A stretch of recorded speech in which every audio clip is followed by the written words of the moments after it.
Okay, so I did my bibliographical presentation on William Carey, and kind of looks like I'm him right now, but that's just kind of funny. Sort of low tech, I know, but I decided that it's not worth the effort to have you guys. There's 5 minutes isn't a lot of time for you guys to read stuff off the screen or look at stuff off the screen. So William Carey, according to the dates, he was around the age of only 22 when he was baptized. He got his believer's baptism in October 5th, 1783. And he was also ordained as a minister of only a few years later, 1787.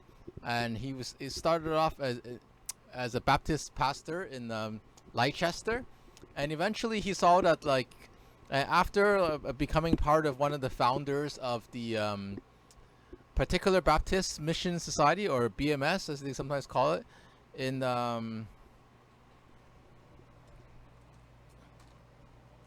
1792 of October 2nd, he was sent by that society as a mission, one of the missionaries, as well as his partner, Dr. Thomas, who was in some trouble with debt and could not continue the mission with him.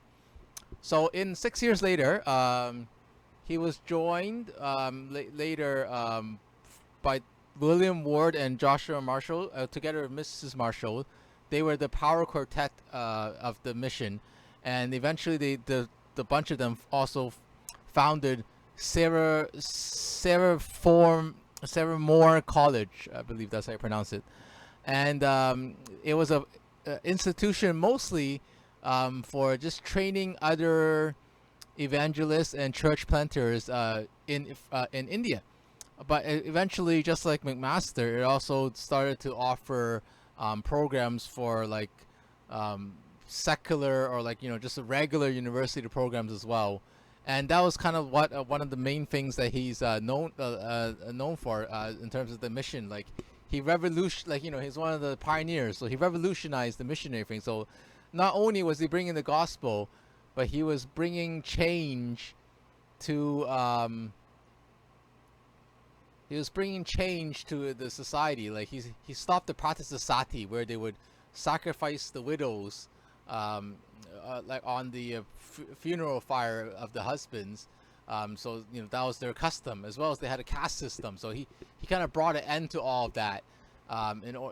He wasn't just bringing the gospel, but bringing an end to all of that. He was also really fluent and self-taught in languages.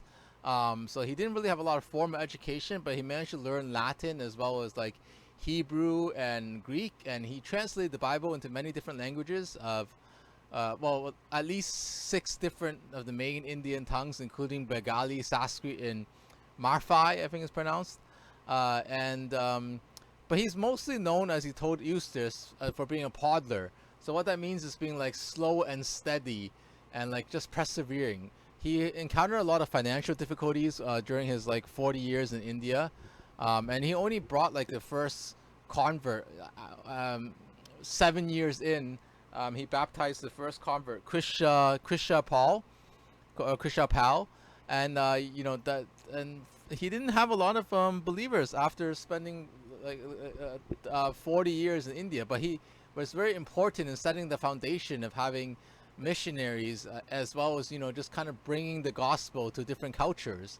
That we now have, Baptists are very prominent now in different cultures, other than just Europeans.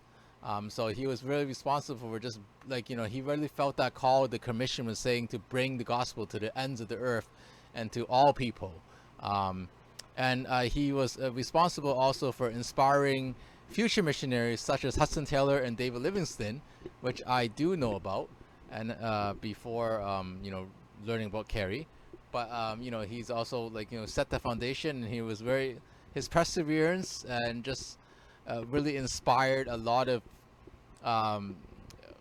people to follow after his footsteps, even though it also caused him to question whether or not he was following God's plan. But he didn't really get to see all the fruits of his labor, but really there was a lot of missions started in the future because of him. So thanks for watching, and I will put some links maybe in the description and kind of some internet websites that I felt were good. But other than that, like you know, most of the stuff was also kind of got from the DTL as well as the library and other sources like our textbooks. There was a little bit of information there too. So yeah, thanks for watching. Sorry I'm a bit over. Bye.